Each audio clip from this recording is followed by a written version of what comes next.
시냇가의 신기한 나무처럼 하나님의 도우심으로 환경을 초월하는 부흥이 만사형통의 은혜가 여러분의 생애에 펼쳐지게 되시기를 주 예수 그리스도의 이름으로 축원해 드립니다.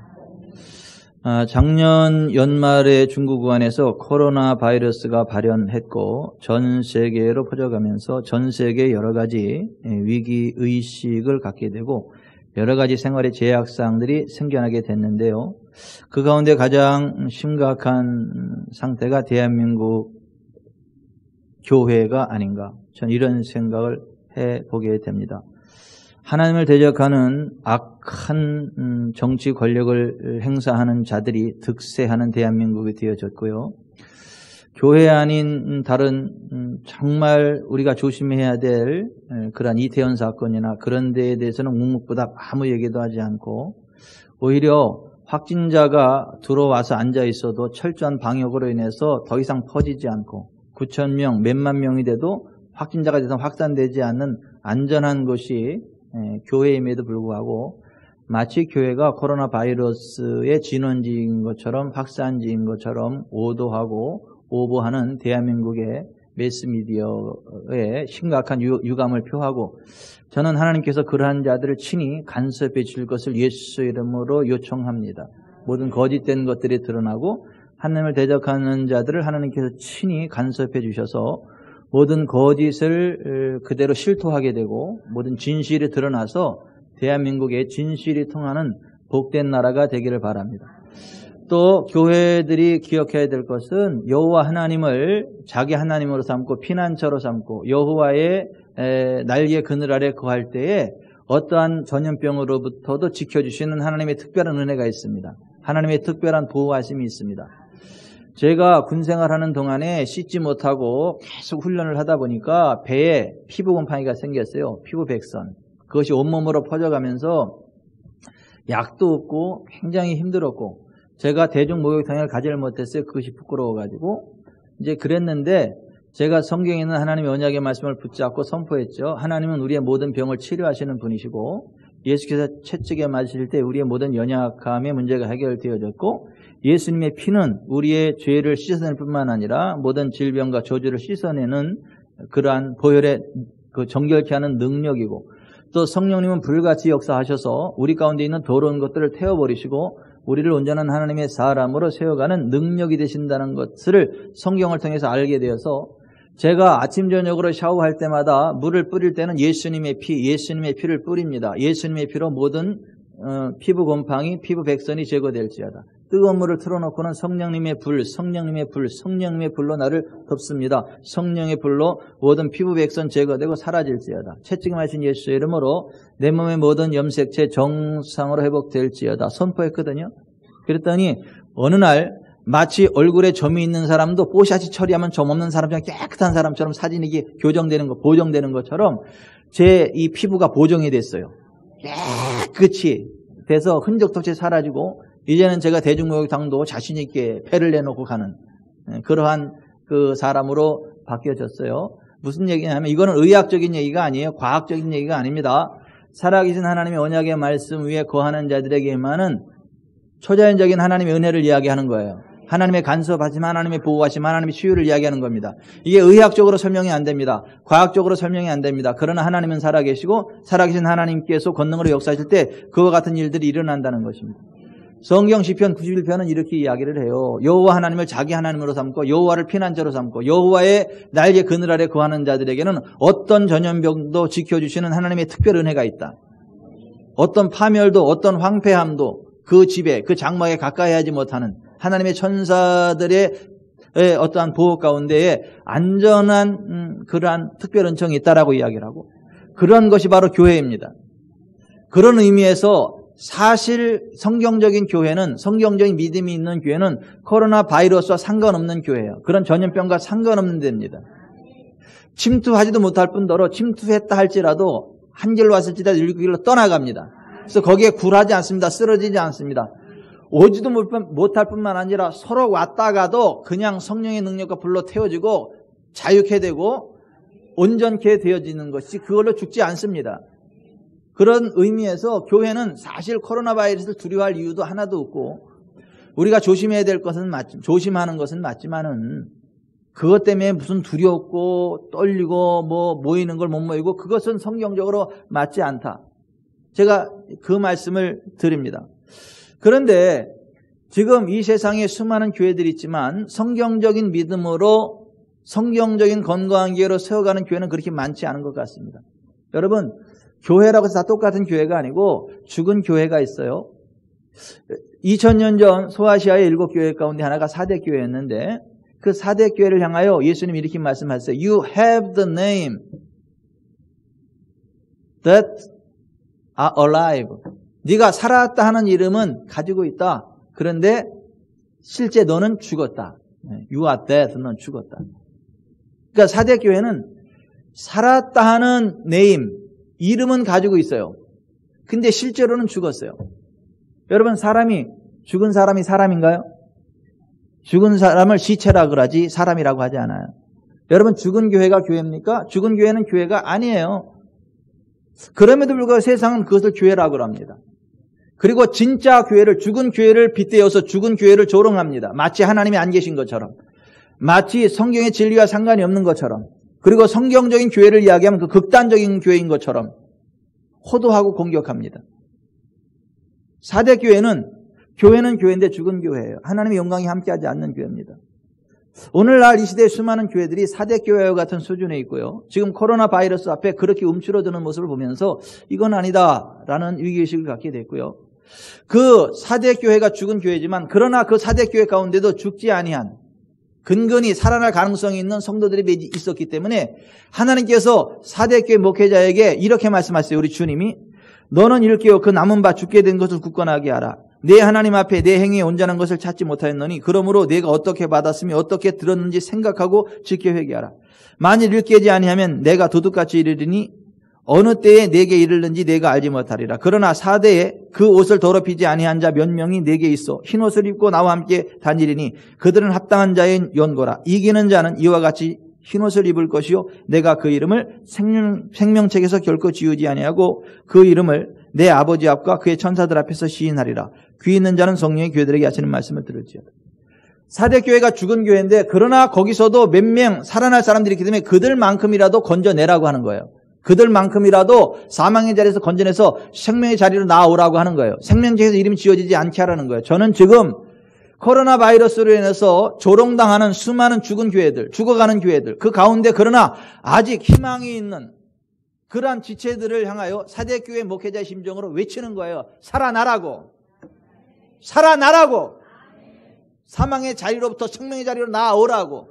생명에서 이름이 지어지지 아니하고 이김으로 같이 하나님 나라 천국 백성 되고 하나님 주신 생명의 길, 거룩의 길, 풍의 길 가자고 외치는 거예요.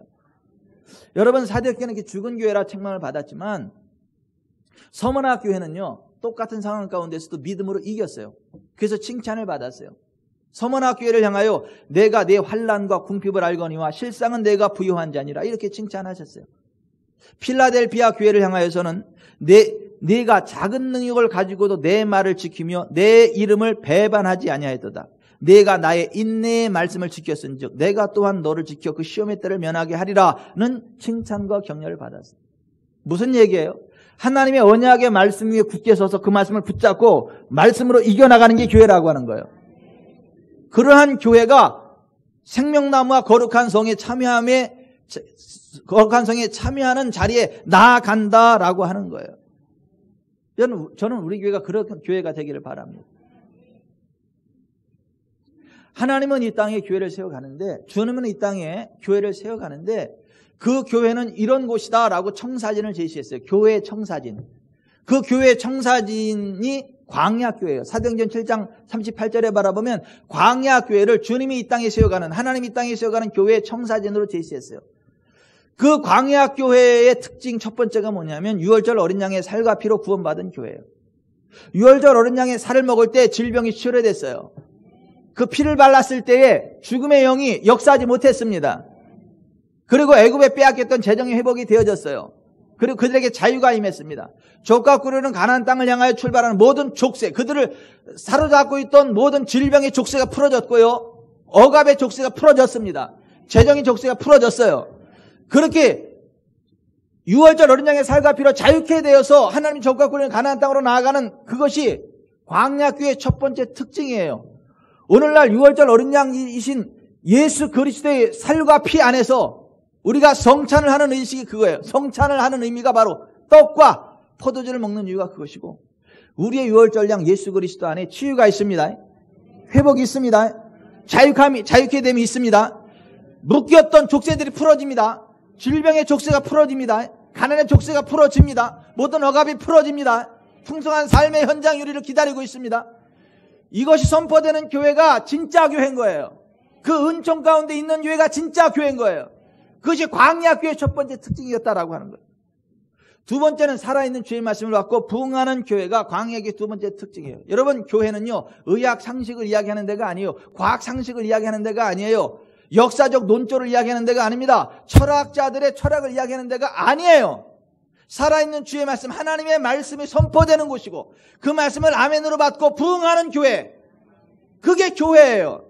그것이 광야교회의 두 번째 특징이었다라고 하는 거예요. 세 번째 특징은 예배의 생명을 얻은 교회였다는 거예요. 하나님은 광야로 나와서 거기서 하나님을 예배하라, 제사하라 그랬어요. 하지만 바로는 뭐라 그럽니까? 예배해라. 그런데 광야까지 나아가지 말고 이곳 애굽에서 해라. 오늘날 똑같아요. 예배는 드려라, 집에서 드려라. 교회는 가지 말아라. 똑같은 얘기예요. 근데 광야 교회는 사탄의 그 사악한 꼬임에 넘어가지 않았어요. 그들은요, 모든 유혹을 다 뿌리치고요, 광야로 나아갔습니다. 광야 교회에 나가서 제사 예배 드렸어요. 예배에 목숨을 건 교회가, 예배에 생명을 교회인 교회가 모이는 그 하나님이 말씀하신 그 성소까지 나아가는 교회가 광야교회, 그 광야교회의 세 번째 특징이었어요. 이것이 살아있는 교회, 주님이 원하시는 교회의 특징이어야 한다는 거예요. 그런 교회에는 당연히 기사와 표적이 나타나요. 하나님의 능력이 나타납니다. 그래서 광야교회는 기사와 표적이 상식이었던 거예요. 여러분, 기사와 표적이 없는 교회는 교회가 아니에요. 의학적으로 죽는 사람들 다 죽고, 과학적으로 안 되는 거 다 안 되고, 뭐 정치적으로 나라가 어려우니까 다 어렵고, 그건 교회가 아니라니까요. 흉년이 와도 시냇가에 심은 나무는 씨를 쫓아 열매를 맺고 그 과실이 끊이지 않는 것처럼 환경을 초월하는 부흥이 있는 데가 교회라고요. 하나님의 도우심으로. 여러분, 의학적으로 안 되는 것도 치료되는 기적이 있는 데가 교회라고요. 기사와 표적이 상식으로 통하는 곳, 그곳이 교회예요. 하나님의 영광과 권능이 있기 때문에 그래요. 기사와 표적이 나타나지 않는다? 그건 교회가 아니에요. 그런 교회 있을 필요도 없어요. 그거 교회가 아니랄까요? 우리 지구촌 사랑교회 의학을 초월하는 기적이 없다면, 상식을 초월하는 기적이 없다면, 환경을 초월하는 하나님의 부흥이 없다면 떠나가셔도 돼요. 그게 무슨 교회야, 그게.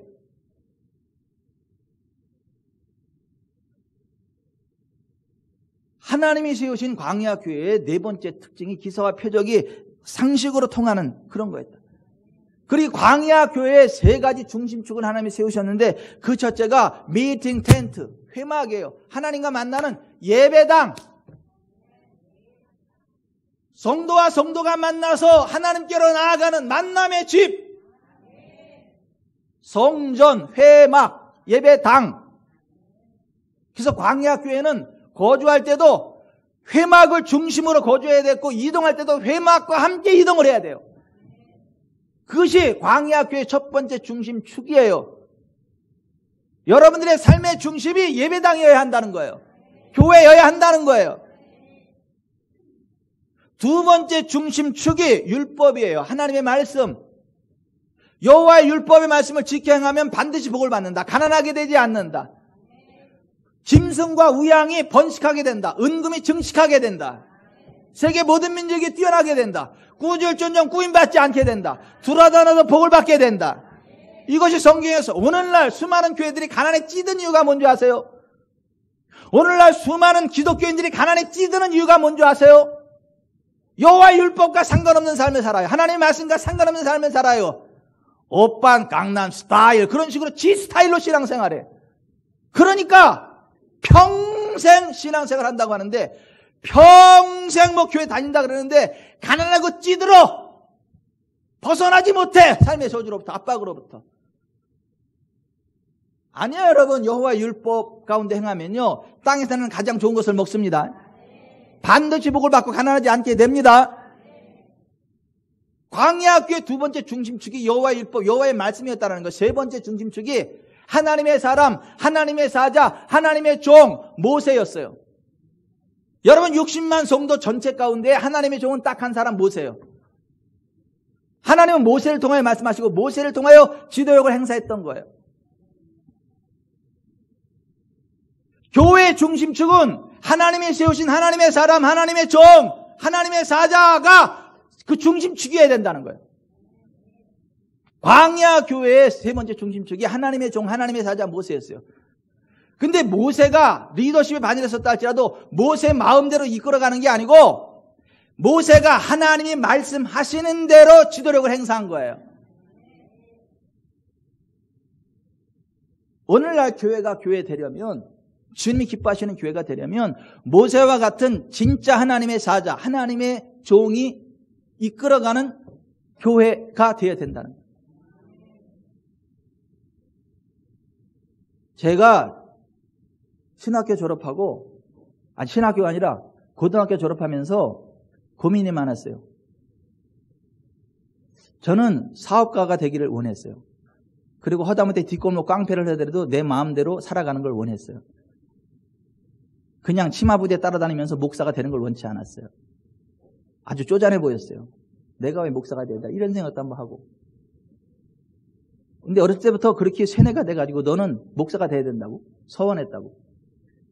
이제 고민이 생기고, 또 예언기도 하면 또 너는 목사가 돼야 된다는 사람도 있고, 어떤 사람은 너는 재정에 기름 부음 있는 장로로 세웠다 그러고 뭐 두고 말이 오는지도 모르겠어. 그래서 제가 하나님 앞에 직접 사인을 받아야 됐다 해서 하나님 앞에 무릎 꿇고 기도하는데 하나님이 저한테 이렇게 말씀하시더라고. 너는 야곱처럼 시원찮은 자인데 내가 야곱을 사랑했던 너를 사랑하고 야곱을 사용했던 너를 사용할 건데 네가 에서처럼 네 힘 믿고 네 갈 길 가려면 그냥 내가 에서에게 손 띈 것처럼 손 띌 테니까 네 마음대로 갈래? 내 손에 쓰임 받을래? 선택은 네가 해. 제가요 그 순간 무릎 탁 꿇고 아버지 제가 갈게요. 끔찍하더라고. 에서처럼 버림받는다는 생각을 하니까. 그 순간 이후 두 번 다시 뒤를 돌아보지 않아요. 하나님이 부르면 핏대를 향해 나아가는데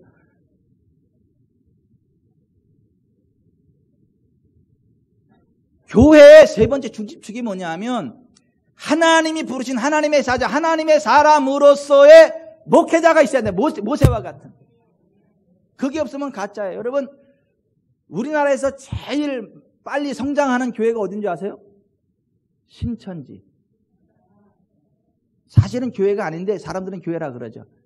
거기 교주가 이만희요. 이만희는 하나님의 사람이 아니요 귀신에 사로잡힌 사람입니다. 이단의 영에 사로잡힌 사람이에요. 이만희를 따르는 모든 자들이 다 지옥에 떨어집니다. 그건 교회가 아니에요. 이만희 한 사람이 귀신의 영에 사로잡혀서 그 단체를 이끌으니까 단체 전체가 지옥을 향해 나아가는 거예요. 그런 식으로 하나님의 교회 중심축은 귀신에 사로잡힌 자가 리더십에 반했으면 큰일 나는 것이고 정말 하나님이 세우신 모세와 같은 하나님의 사람이 이끌어가는 교회, 그것이 하나님이 계획하신 교회고 하나님의 영광이 임하는 교회고 하나님의 권능이 임하는 교회라는 거예요. 우리 교회가 그렇게 되기를 바랍니다. 여러분들이 적어도 신앙생활 할 때 이거는 해야 돼요. 내가 다니고 있는 교회가 정말 하나님이 세운 하나님의 사자 맞냐? 아니면 사기꾼이냐? 아니면 종교꾼이냐? 아니면 학위를 가지고 하는 종교 기술자냐? 여러분들이 기도해서 하나님께 응답을 받아야 돼요. 여러분들이 다니고 있는 교회의 목사가 종교 기술자라면 빨리 손 털고 가야 돼. 진짜 하나님의 종이 있는 것으로 큰일 나요. 근데 하나님의 사자, 하나님의 종이 맞다면, 하나님의 확정이 주신다면 목숨 걸고 따라가야 돼요. 말씀과 함께. 그게 교회고 그게 복을 받는 비결인 거예요.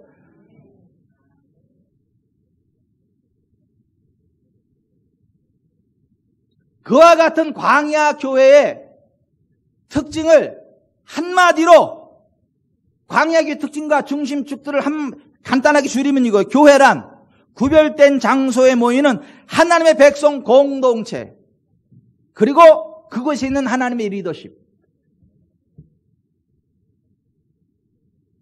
코로나19 사태로 인해서 여러 가지 교회적인 위기 가운데 빠져 있는 것들을 바라보면서 유효한 목사님이 페이스북에 이와 같은 글을 올렸더라고요.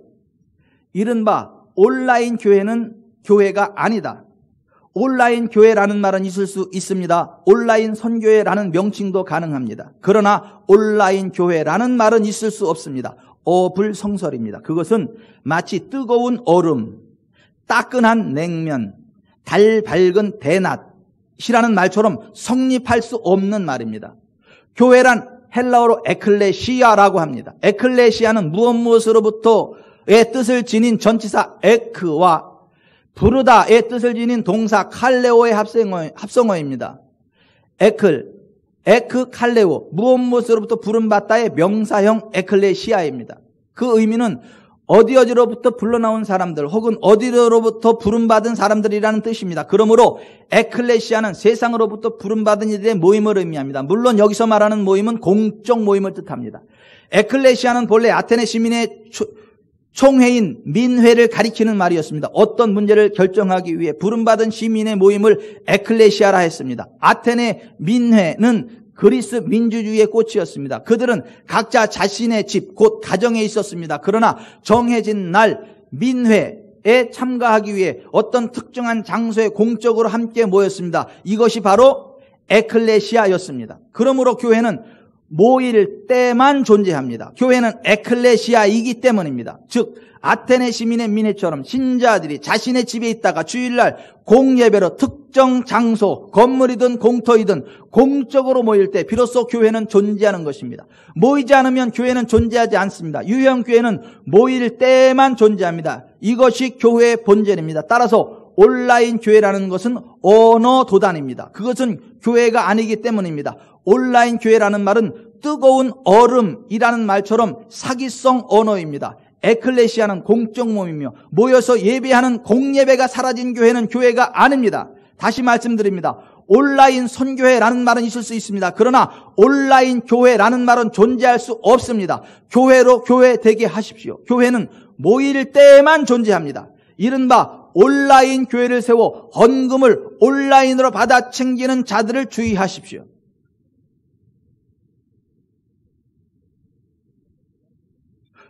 교회의 원뿌리인 광야교회는 이상과 같은 특징과 중심축을 가지고 있었던 거예요.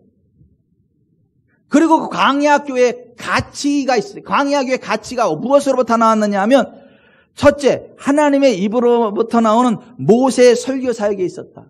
모세는 자기가 하고 싶은 말을 한 게 아니고 세상의 학술을 배워서 그 학술을 얘기한 게 아니라 여호와의 입으로부터 나오는 말씀을 받아서 그대로 전달해준 토스한 하나님 입의 말씀의 전달자로서의 설교자였어요. 그 속에 같이 있었다라고 하는 거예요.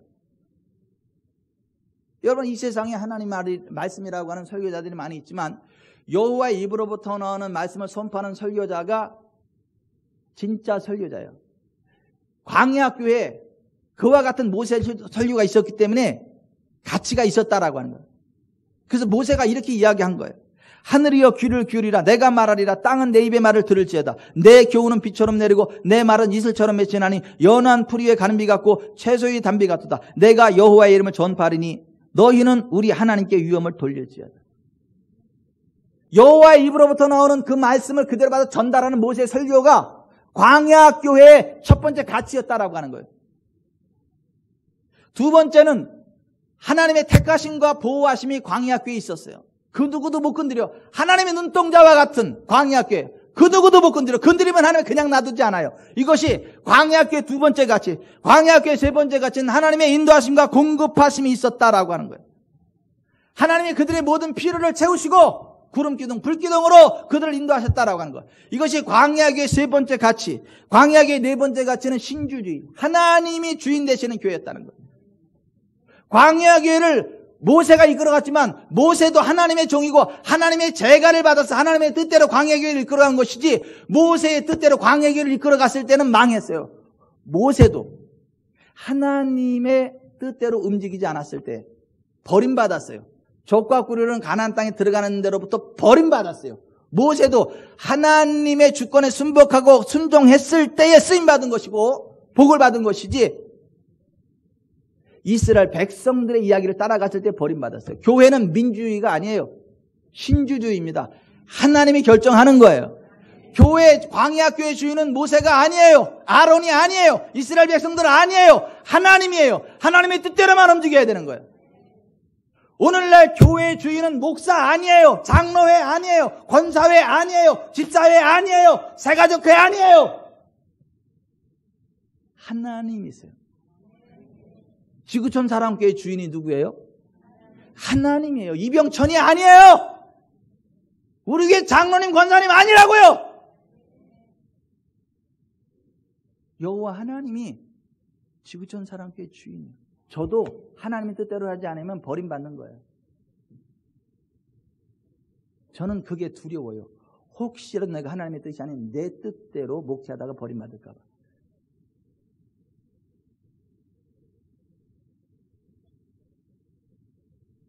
오늘도 광야교회 가치에 관한 말씀을 선포하는데요. 광야교회 5번째 가치는 하나님의 사랑의 간섭하심과 징계하심이 있어요. 따라서 하십시다. 하나님의 사랑의 간섭하심과 징계하심. 그것이 광야교회 5번째 가치예요. 하나님이 광야교회를 사랑하셨다는 거예요. 그리고 징계하셨다는 거예요. 그것이 광야교회 가치라고 하는 거예요.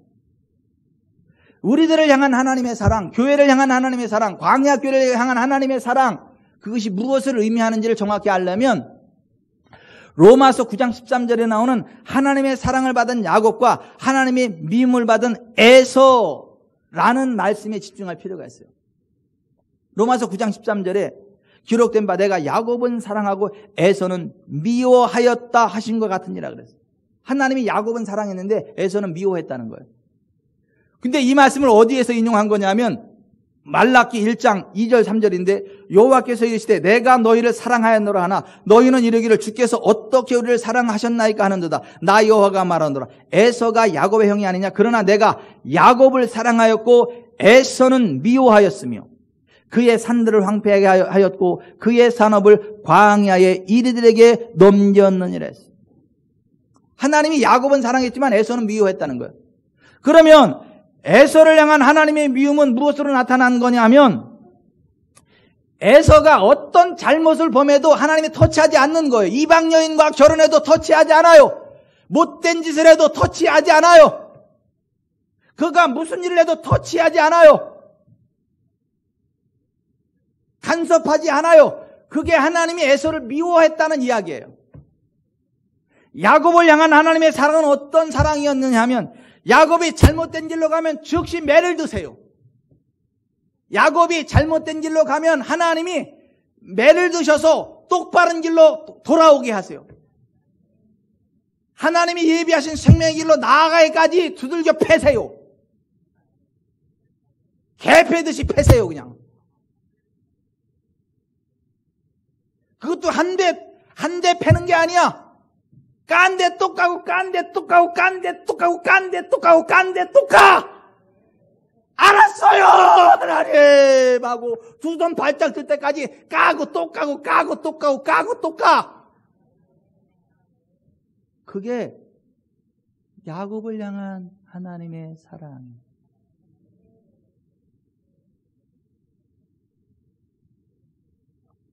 야곱이 한 번 속이고 거짓말했는데 10번 이상 야곱은 속임당하고 당하게 만들어서 사기꾼 외삼촌 라반한테. 야곱은 한 번 속였는데 그게 얼마나 나쁜 거라는 걸 알게 하기 위해서 외삼촌 라반을 통해서 10번 이상 사기당하게 만들어. 이러면 안 되는 거라고는 아주 뼈에 아주 새겨버리셔. 철저히 하나님의 말씀 안에 하나님 뜻 안에 살아가겠다 이걸 깨닫고 그걸 깨닫도록 하기 위해서 약탈자라는 야곱의 이름을 하나님의 축복받은 이름 이스라엘로 바꾸기 위해서 이 환도뼈까지 유골시켜버려. 다리 저는 자로 만들어버려. 그러고 나서 너는 이제 야곱이 아니고 이스라엘이다. 그리고 이제 하나님의 명예가 걸린 복된 삶으로 바꿔버리세요. 그것이 하나님이 야곱을 사랑했다라고 하는 의미예요. 야곱을 이스라엘로 바꾸시고 나서 애굽의 고센으로 옮겨요. 그와 그의 가족들을. 그래서 애굽의 고센에서 본격적으로 복된 삶을 살아가게 하세요. 그래서 창세기 47장 27절 이스라엘 족속이 애굽 고센 땅에 거주하며 거기서 생업을 얻어 생육하고 번성하였더라. 야곱이 애굽 땅에 17년을 거주했으니 그의 나이가 147세라 그랬어요. 근데 야곱이 정말 복된 땅으로 나아가는 그 시점에 애굽의 바로를 만나는데 나애굽의 바로 앞에서 자기를 이렇게 소개해요. 야곱이 바로에게 이르되 내가 내 나그네 길의 세월이 130년이니이다. 내 나이가 얼마 못되니 우리 조상의 나그네 길의 연조에 미치지 못하니 험악한 세월을 보내었나이다. 자기의 삶을 그 애굽의 고센 땅으로 옮겨지 진짜 복된 자리로 오기까지 자기의 삶이 험악한 세월이었다. Evil years. 아주 악한 시간들이었다. Unpleasant years. 유쾌하지 않은 세월이었다. 이렇게 소개해. 무슨 얘기냐 하면 아니 그냥 뭐 좀 내 마음대로 해보려고 그러면 하나님이 간섭하셔가지고 밥맛 싹 떨어지게 만들고 그냥 하나님의 말씀대로만 갈 수 있도록 간섭하셔가지고 내가 죄를 한 번 지으면 10배로 두들겨 맞게 해가지고 밥맛이 쑥 떨어지고 2번 다시 그 거짓말할 생각도 못하게 만들고 하나님의 사람답게 살아갈 수밖에 없도록 레프트 라이트 어퍼커트 2단 옆차기 두들겨 패가지고 겁나가지고 그냥 딴 데로 못 가고 이제 그냥 하나님 말씀대로만 갈래요. 그리고 말씀대로 갔더니 재물과 영광과 생명이 보상으로 주어지는 그 자리까지 나아가게 됐다. 여러분 험악한 세월을 보내고 나서 그렇게 되실래요? 그냥 하나님의 말씀대로 처음부터 살면서 그 복된 삶으로 나아가실래요? 다 어디 출장 가셨어? 아니 야곱처럼 레프트 라이트 어퍼커트 2단 옆차기 두들겨 맞고 나서 험악한 세월을 보내고 나서 하나님이시는 재물과 영광과 생명의 길로 나아가실래요? 그냥 그렇게 맞을 필요 없이 그냥 처음부터 하나님 말씀 잘 듣고 아멘 아멘 말씀대로 나아가서 기쁨으로 즐겁게 재물과 영광과 생명을 보상으로 받는 삶을 살아가실래요? 두 번째죠? 저도 두 번째예요. 근데 광야교회는 첫 번째였어. 광야교회는 첫 번째였다고요. 하나님이 그들에게 모두 좋은 것을 다 주셨음에도 불구하고 하나님의 속을 푹푹 긁어버렸어. 그들은 구원받은 하나님의 자녀답게 살지 않았어요. 하나님 백성답게 살지 않았어요. 하나님이 아닌 우상을 숭배했어요. 귀신 숭배했어요. 하나님을 무시했어요. 그래서 하나님의 마음이 너무 안 좋았어요.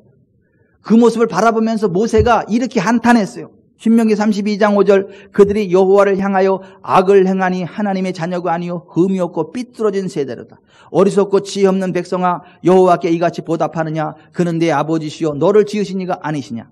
그가 너를 만드시고 너를 세우셨도다. 7절부터 14절까지 하나님이 엄청나게 많은 복들을 다 쏟아 부으셨는데 15절 그런데 여수론이 기름짐의 발로 찼도다.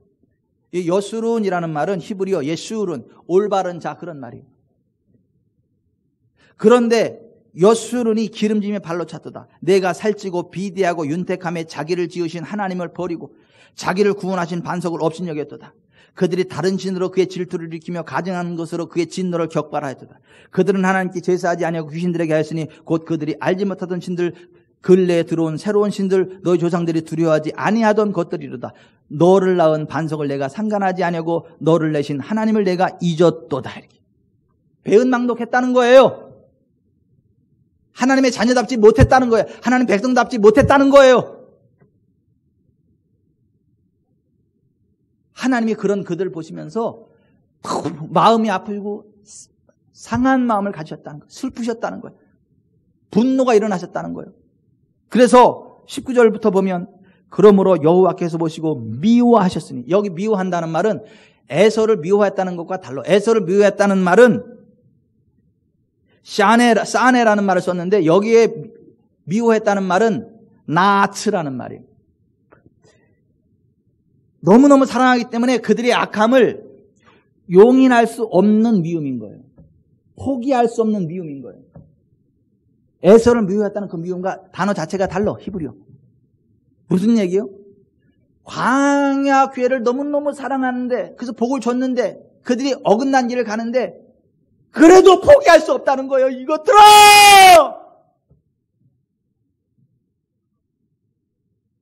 포기할 수 없다는 거예요.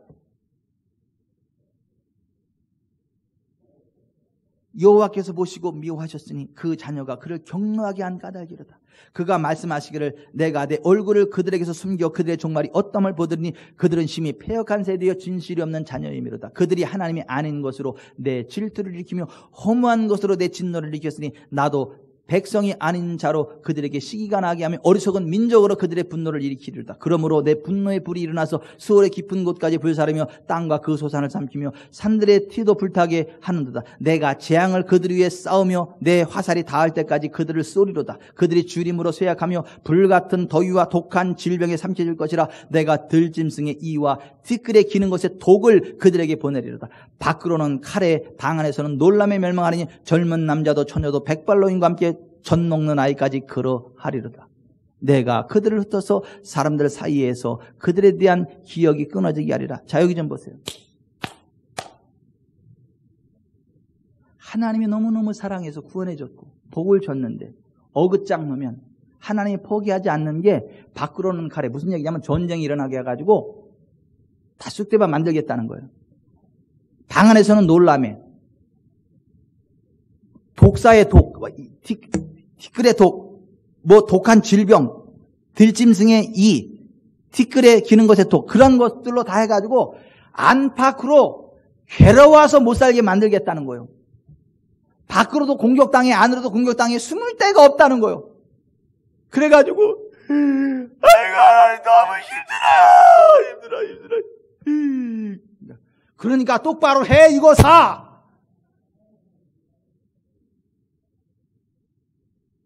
그냥 어쩔 수 없이 그냥 하나님 앞에 나올 수밖에 없도록 안팎으로 그냥 하겠다는 거예요. 레프트 라이트 엎었고 2단 옆차기 깔고 앉아버리겠다는 거, 숨도 못 쉬게. 두 손도 다 들고 그냥 하나님의 뜻대로 갈 수밖에 없도록 만들, 광야 교회를 그렇게 했다는 거예요. 그렇게 하나님의 간섭하심 가운데 들어갈 때 부르는 찬송가가 있어요. 전부여 의지 없어서 손 들고 옵니다. 주 나를 외면하시면 나 어디 가리까. 내 죄를 씻기 위하여 피 흘려 주시니 곧 회개하는 마음으로 주 앞에 옵니다. 전부터 계신 주께서 영 죽을 죄인을 보혈로 구해 주시니 그 사랑 한없네. 나 예수 의지함으로 큰 권능 받아서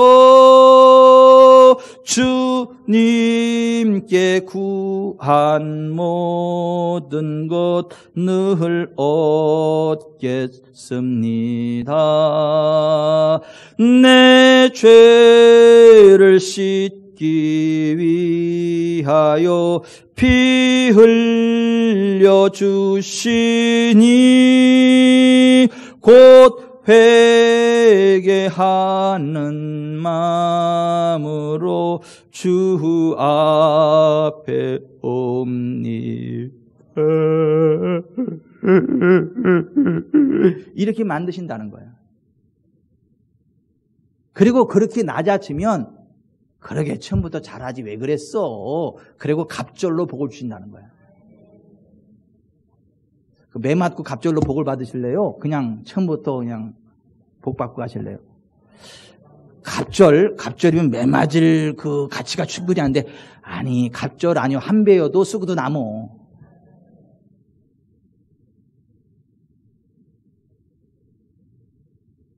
하나님이 받으시는 아들마다 채찍질하고 징계하신다는 거예요. 그게 없으면 가짜라고 하는 거예요. 오늘날 교회가 엉뚱한 길로 가는데 하나님의 징계가 없다, 채찍이 없다, 그 가짜 교회라는 거예요. 하나님을 대적하는 악한 일을 하는데도 하나님이 간섭하지 않는다, 그 가짜 목사라는 거예요. 그 가짜 기독교 단체라는 거예요. 대한민국에 그런 데 많습니다. 지금 하나님을 대적하는 악한 일에 앞장서는 교회가 굉장히 많습니다. 하나님을 대적하는 악한 일에 앞장서는 목사라는 자들이 많습니다. 하나님을 대적하는 일에 앞장서는 기독교 단체들이 많습니다. 근데 하나님은요, 간섭하지 않아요. 그냥 놔둬요. 왠지 아세요? 소속이 달라. 하나님 소속이 아니야. 에서처럼 미워하세요. 그냥 냅두세요. 그들의 결국은 지옥이에요. 광야 교회는 하나님이 간섭하셨어요. 두 손 두 발 닫을 때까지. 밖으로는 칼에, 방 안에서는 짐승의 이 벼룩이 와가지고 막 따갑게 하고 티끌에 독이 임하고 막 퉁퉁 붓고 막 독한 막 질병이 오고 그래가지고 정신 못 차리게 만들고 결국 하나님께로 돌이게 만들었다는 거예요. 여러분, 1960, 70년대에 박재란 씨 아세요? 가수? 산 너머 남천에는 누가 살길래, 그 노래 럭키 모닝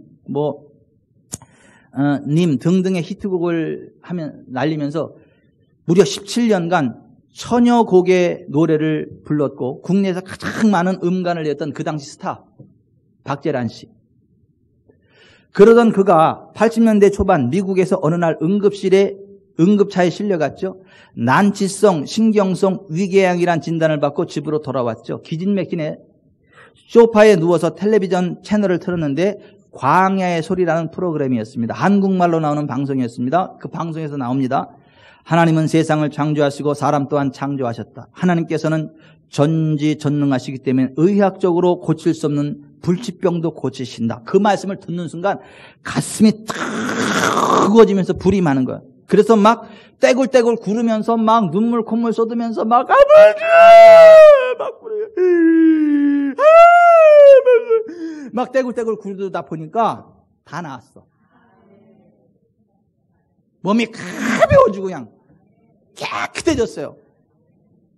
그때부터 그가 전 세계를 누리며 하나님의 은혜를 간증하고 복음을 증거하는 삶을 살아가게 됩니다. 불치의 병으로 죽기 전에 하나님께로 돌이켜 생명의 길로 나아가게 하는 특별한 은혜가 박재란 씨에게 있었다는 거예요. 그게 하나님의 가치예요. 그러니까 똑바로 하세요. 하나님 여러분도 포기하지 않으니까 똑바로 하세요. 레프트 라이트 어퍼커트 이장 옆차기 하고 그러다 보면 깔고 앉을 테니까 똑바로 하세요. 복을 받으세요.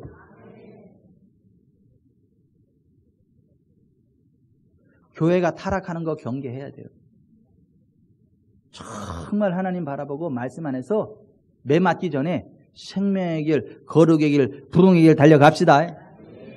아멘. 아멘. 아유, 매 맞으면 두 배를 받는다며요. 아이고, 두 배 바라보다가 죽을 똥 싸지 말고. 그냥 한 배도 충분하니까 그냥 제대로 가세요.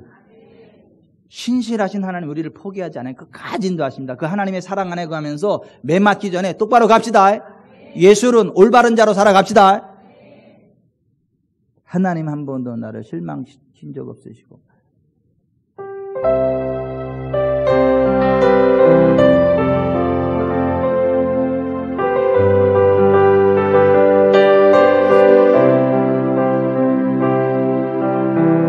하나님 한 번도 나 실망시킨 적 없으시고 언제나 공평과 은혜로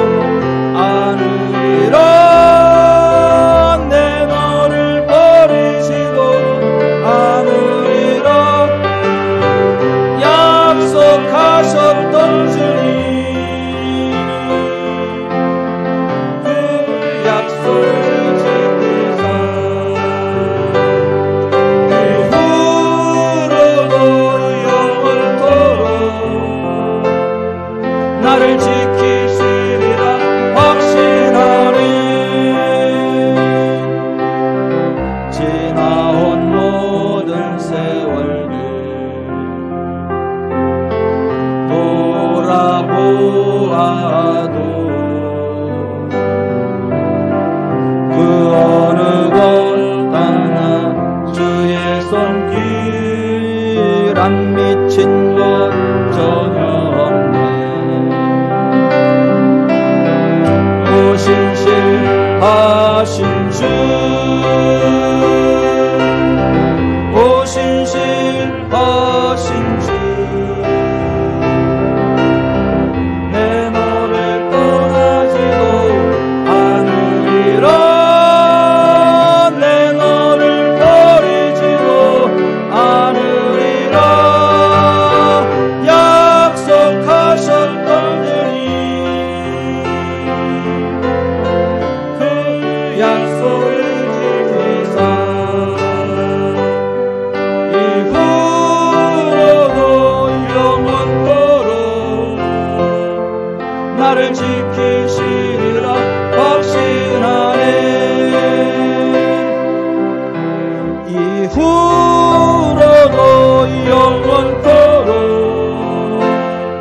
나를 지키시리라 확신하네. 이후로도 영원토록 나를 지키시리라 확신하네.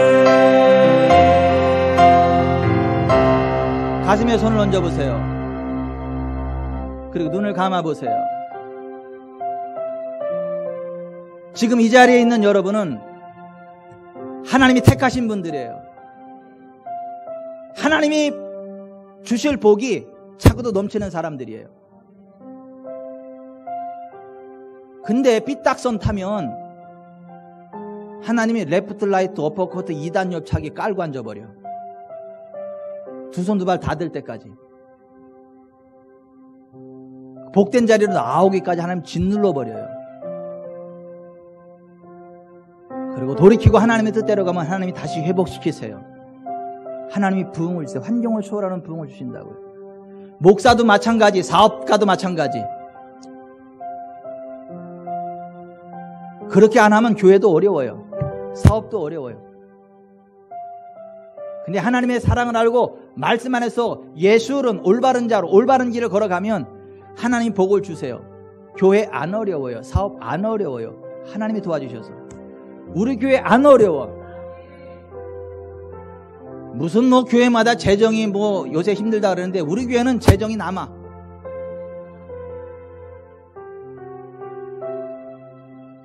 누가 그러더라고. 목사님 거기 지구촌 사람 교회는 어때요? 다들 힘들어하는데 우리 교회는요 재정이 남아서요 세이브로 넘겨요. 그랬더니 역시. 그럼 역시지 그러면.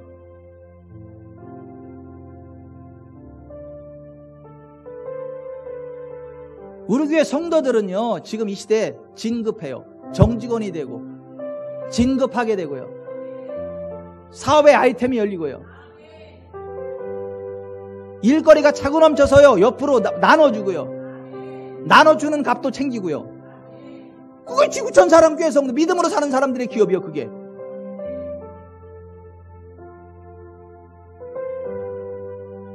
그런데 맨날 안 된다는 동네가 있어요. 아유 성도들이요 막 잘려가지고요. 아유 성도들이요 뭐 봉급이 삭감돼가지고요. 뭐 이런 얘기를 들어. 이게 무슨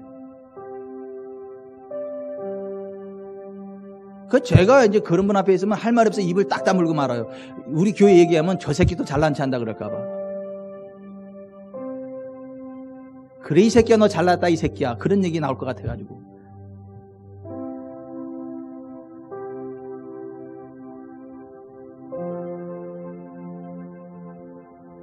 거룩한 채 하는 것과 거룩은 달라요. 믿는 채 하는 것과 믿는 것은 달라요.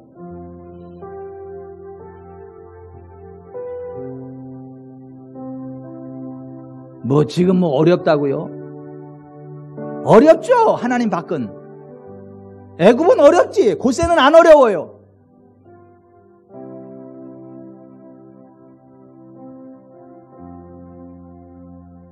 신나게 두들겨 맞는 분들은 이제 그만 맞으세요. 그냥 두 손 두 발 다 들고 믿음으로 가세요. 믿음으로 가세요. 여수론으로 살아가세요. 올바른 자로 살아가세요. 길이 아니면 가지 마세요. 말씀이 아니면 가지 마세요. 믿음이 아니면 가지 마세요. 교회가 아니면 가지 마세요.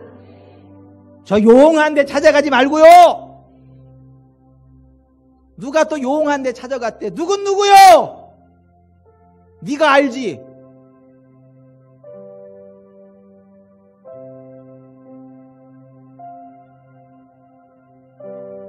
복채 들고 용한 데 찾아가지 말고 교회 와서 기도해요. 하나님은 복채도 요구 안 해. 그냥 은혜 주셔.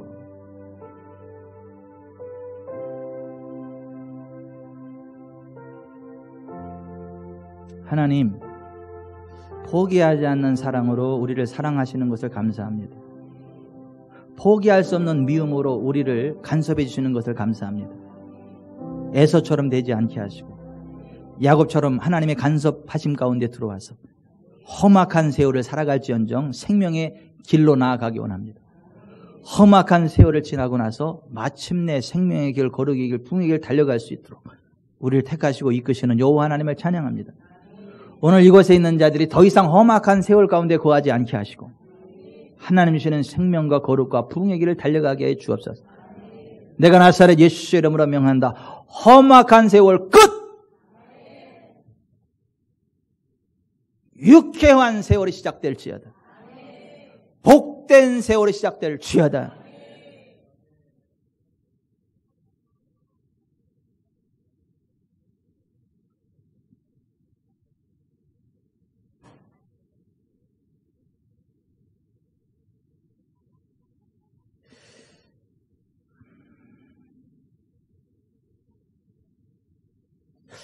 여기 있는 여러분들은 윤택한 삶을 살아가게 될 것이에요.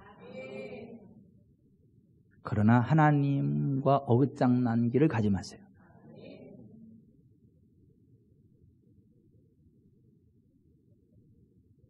몸 관리 안 하면 비만 걸릴 정도로 잘 먹게 하실 거예요. 근데 하나님께 어긋장 놓지 마세요. 사업 하나님 뜻대로 하세요. 잘 됩니다. 전무한 부흥이 있습니다. 내가 나사렛 예수 그리스도의 이름으로 명한다. 가난의 멍에 꺾일지어다. 질병의 멍에 꺾일지어다. 원수마귀 사단의 권세에 끼어질지어다. 예수의 이름으로 하늘의 아이템을 갖게 될지어다. 예수의 이름으로 손끝에 재능을 갖게 될지어다. 예수 이름으로 재정의 기름 부음이 흘러가게 될지어다. 예수 이름으로 시냇가의 시민나무처럼 하는 모든 일들이 형통하게 될지어다. 하나님 큰 영광 받으시옵소서. 우리 주님 예수 그리스도의 이름으로 축복하며 기도하옵나이다. 아멘. 주여.